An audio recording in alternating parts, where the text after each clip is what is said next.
So we have the Buckingham Agility saddle. You know, I like it. Start with the waist belt. We got these nice ISC buckles. A lot of people are accustomed to these now. And what they did with this belt is they put some hook and loop on here. We got some hook over here, some loop, and then a little piece of extra loop. But what the intention here is once you adjust and you're in, you know, you seal it up, and that way throughout the day it's not creeping on you. It's always going to stay where the position is. And I'm noticing what I do is I end up with more tail than what there is over here on this side. So the little 2 inches that are left, I've just been able to bend them back and get them underneath the D-ring here, sticking on the other side. It's out of the way, it's not going to bother nothing. I think we're good.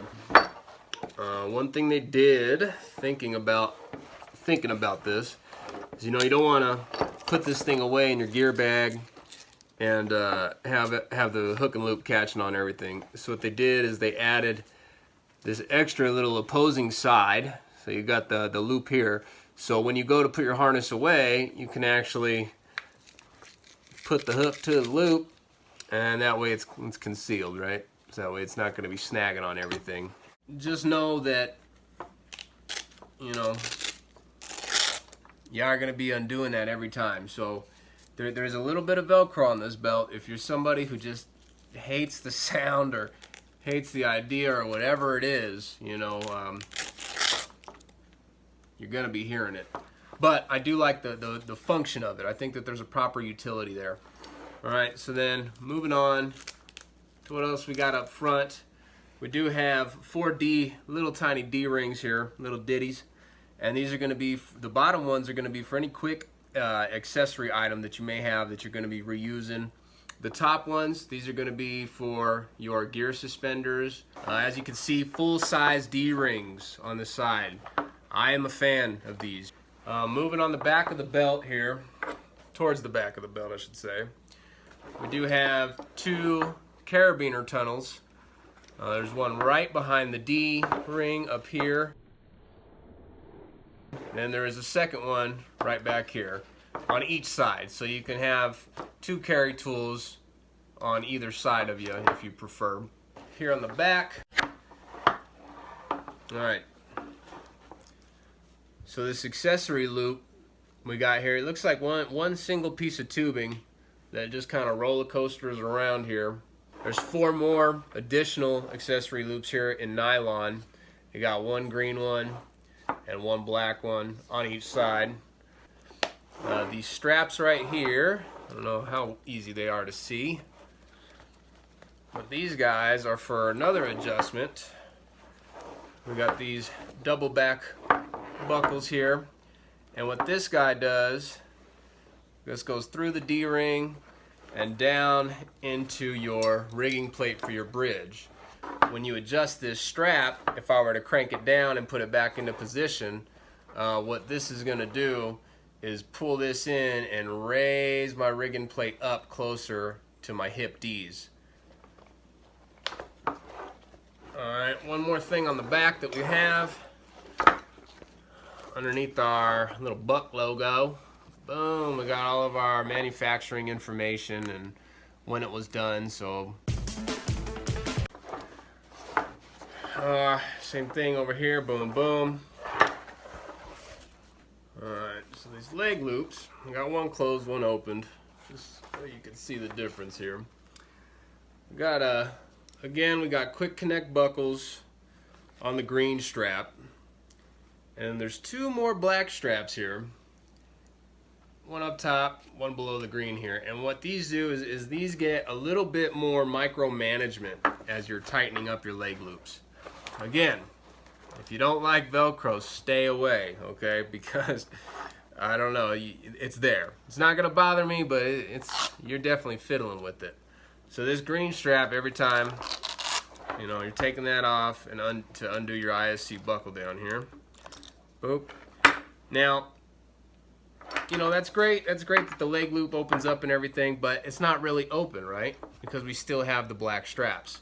You know, hopefully you can get this thing dialed in to where you get it tightened one way and boom, you can put it on and off every time, and the only strap you're messing with is the green one. That would be ideal once you get these where you want them. And if you do undo those every time, again, you know, if you don't like Velcro, man, because you're going to be doing it. And if you're undoing all 3 of these every time, you know, it's definitely something, right? So for the utility, for their purpose, perfect. You know, if Velcro drives you bonkers, sorry, hook and loop. If hook and loop drives you bonkers, you're gonna want to stay away from this. But you know, it's really not that bad. I think it's a good trade-off. I think it's fair to spend a couple extra seconds donning on your gear, your life support. And if it's going to lead to longevity, it's also going to lead to production. Get more production done for longer in your career. So I like the leg loops. I like the concept. That's nice. Not too much else to be said about those, except for these buckles. Again, they sound heavy duty, right? They're not little cheap ones. These are definitely going to last some banging around in the trunk. All right, the rope bridge. I know you were looking at this thing and wondering what the heck. Well, you know, of course we came with our ring. That's cool, thanks. We have the rigging plates. We have the rigging plates forward facing, so you have your forward facing D's down here. These are nice. These are going to be these ought to be a standard. Everyone's going to have these forward D's. We got them here. Boom, done. What's going on with the rope bridge? So we have these 2 lines, 2 different lines, look like about 11 mil something, and they're actually stitched together in segments. I don't know how long it's going to stay on mine. Hook and loop, right? All in all, it's nice. It feels comfortable. I spent some time just hanging in the house from the rope, watching TV in it, rolling around on the bridge. It's, you know, it sat there for an hour, comfortable enough. So I'm gonna go throw some gear on this thing, transfer over from my old harness.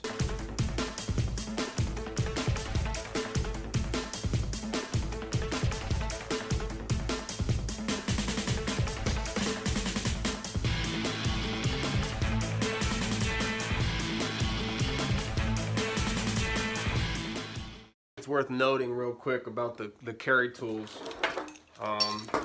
So this is the vault with a wired gate.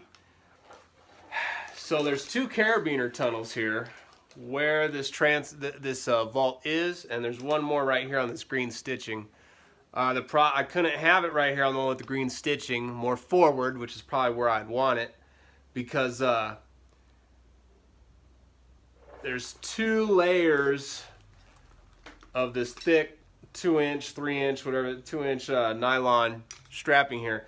There's 2 layers of it, and both layers won't fit behind this enclosure for the vault. So on this carabiner tunnel, it was too thick that the red couldn't close and screw down. So I had to put it on this rear one, because on here you can actually fit in between the 2 straps. This one is sewn together, so it's either all or nothing. That leg strap, the strap that we talked about that helps with the adjusting the leg loops, this strap you need to make sure is inside your carry tool. If that's tried to be stuffed behind it as well, it's going to be too thick and it's probably not going to fit. So you gotta only have the 1 layer. I got the Petzl carry tool on there, also on the back. This thing couldn't go in the front because the stitching is too thick. And especially with these Petzl ones, you got to be careful, because these things will break, you know, if you pull them too hard. Hopefully it fits in the gear bag okay. It's a little bit bigger. It's a little bit bigger because the 2 leg loops can't really go inside of one another because of the black straps that stay closed. So it's going to be a little bit bigger inside of the gear bag, but I don't think it's going to be too much of an issue. So let's go put this thing to work, eh?